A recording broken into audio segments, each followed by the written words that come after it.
Now we know there are court orders in the UK that are so secret you're not even allowed to know they exist. Not just not allowed to talk about what they say, but not even allowed to say they've been issued. And now we know the previous UK government used one to hide the national scandal.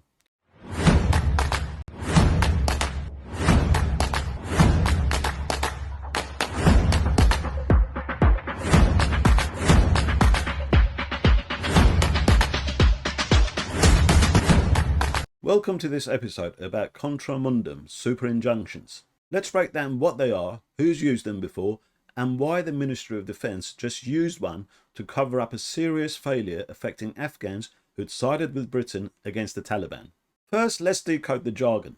A super-injunction is a UK court order that stops the press and specific named individuals from publishing certain information and bans them from even reporting that the injunction exists. It's like a legal gag order with an invisibility add-on.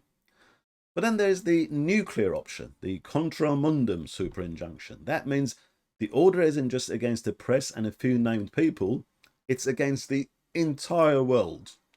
Anyone who finds out about the injunction is banned by it, not to utter a single word. Journalists, bloggers, YouTubers, even someone tweeting from their bedroom cannot even say it exists. Super injunctions peaked in the late 2000s, mostly to protect rich celebrities from tabloid scandals. In 2009, UK oil trading giant Trafigura tried to stop the press from reporting on toxic waste dumped in Ivory Coast. Then came the infamous 2011 case of the footballer Ryan Giggs, known in court as CTB, who used the super injunction to block coverage of an affair. The public backlash was fierce because it exposed how the super rich could effectively buy silence, even from the media. After a 2011 review by senior judge Lord Neuberger, courts pulled back. Only 2 Contra mundum super injunctions were known to exist after that, which obviously we can't talk about. And for years, that was it, as far as we knew. Then came 2023, and for the first time ever, the UK government used the Contra mundum super injunction.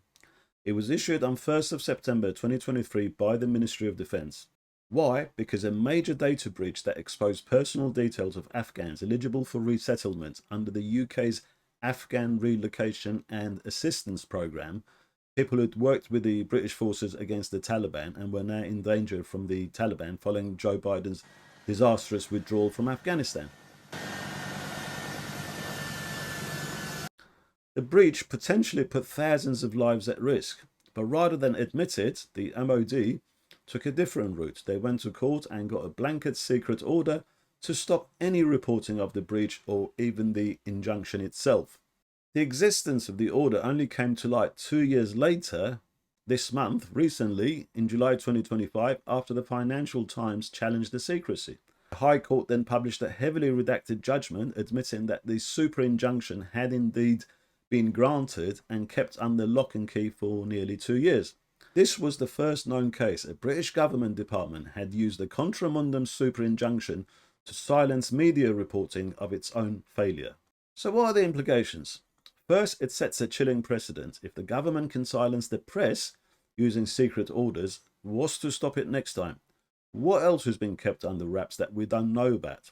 Second, the Afghan allies, they were kept in the dark. They had no idea their data had been compromised. And third, this raises serious questions about transparency, accountability, and the limits of state secrecy in a democracy. Contra mundum means against the world. It's the Latin against the world. And now it seems the UK government was willing to go against the world to cover up its own failure. Or was the leak on purpose so they could issue the super injunction? What do you think? Is secrecy ever justified in the name of national security? I think in some cases it must be. Or is this a dangerous road we're heading down to? And at the same time, would it have been morally right to leave these Afghans that had allied with Britain at the mercy of the Taliban?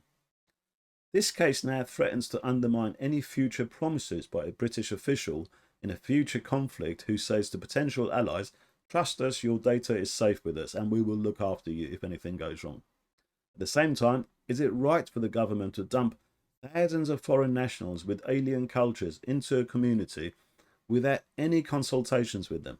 Drop your thoughts in the comments. I think this is worth a good discussion now that the supreme injunction has been lifted and we can talk about it.